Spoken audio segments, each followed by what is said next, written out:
দলের সর্বস্তরের প্রতিটি নেতাকর্মীকে আরও বেশি দায়িত্বশীলতার পরিচয় দিতে হবে।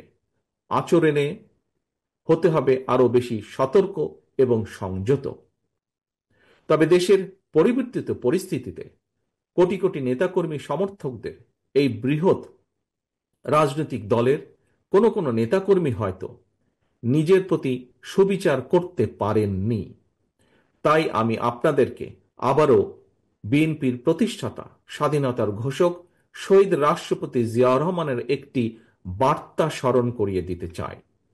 শহীদ জিয়া বলেছিলেন, ব্যক্তির চেয়ে দল বড়, দলের চেয়ে দেশ বড়। দলের প্রতি আপনাদের প্রতিটি নেতাকর্মীর দীর্ঘদিনের সীমাহীন ত্যাগ তিতিক্ষা আমি গভীরভাবে উপলব্ধি করি।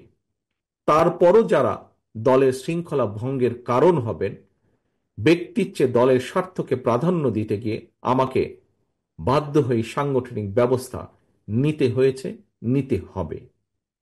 দলীয় শৃঙ্খলা ভঙ্গ কিংবা দলের ইমেজ ক্ষুণ্ণ হয় এমন কোনো কাজকে বিএনপি বিন্দুমাত্র প্রশ্রয় দেবে না। জনগণই বিএনপির সকল রাজনৈতিক ক্ষমতার উৎস। বিএনপি জনগণকে বিশ্বাস করে, জনগণও বিএনপিকে বিশ্বাস করে। সুতরাং আপনাদের প্রতি, বিএনপির প্রতি জনগণের এই ভালোবাসার প্রতিদান দিতে জনগণের সঙ্গে থাকুন, জনগণকে সঙ্গে রাখুন।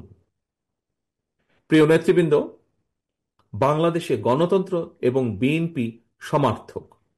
দেশে গণতন্ত্র থাকলে বিএনপি থাকে, গণতন্ত্র বিপন্ন হলে বিএনপির স্বার্থ বিপন্ন হয়। মাফিয়া প্রধানের পলায়নের পর দেশে বর্তমানে গণতান্ত্রিক পরিবেশ ফিরে এসেছে। জাতীয় নির্বাচনের সময় হয়তো ঘনিয়ে আসছে। তাই দলকে, কোনো ব্যক্তি নয় বরং দলকে এ ব্যাপারে ধীরে ধীরে আপনারা প্রস্তুত করুন। আমি দেশবাসীর উদ্দেশ্যে একটি বার্তা দিয়ে বলতে চাই, বিএনপি শুধুমাত্র আপনাদের ভোটের পুনরুদ্ধারই নয়, আপনার ভোটের প্রয়োগের অধিকার নিশ্চিত করতে চায়। আপনাদের সমর্থন পেলে বিএনপি এমন একটি সরকার প্রতিষ্ঠা করতে চায় যে সরকার আপনার কাছে, আপনাদের কাছে তথা দেশবাসীর কাছে জবাবদিহি করতে বাধ্য থাকবে। আমি জনগণের বাংলাদেশ জাতীয়তাবাদী দলের পক্ষ থেকে জনগণের সমর্থন চাই, চাই সকলের সহযোগিতা। প্রিয় নেতৃবৃন্দ, বর্ধিত সভার শুরুতেই বক্তব্য আর আমি বাড়াতে চাই না। বর্ধিত সভার শেষে আবারও আপনাদের সঙ্গে কথা হবে ইনশাল্লাহ।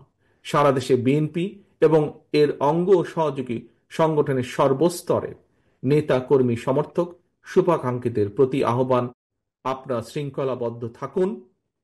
আপনারা যে কোনো মূল্যে ঐক্যকে ধরে রাখুন।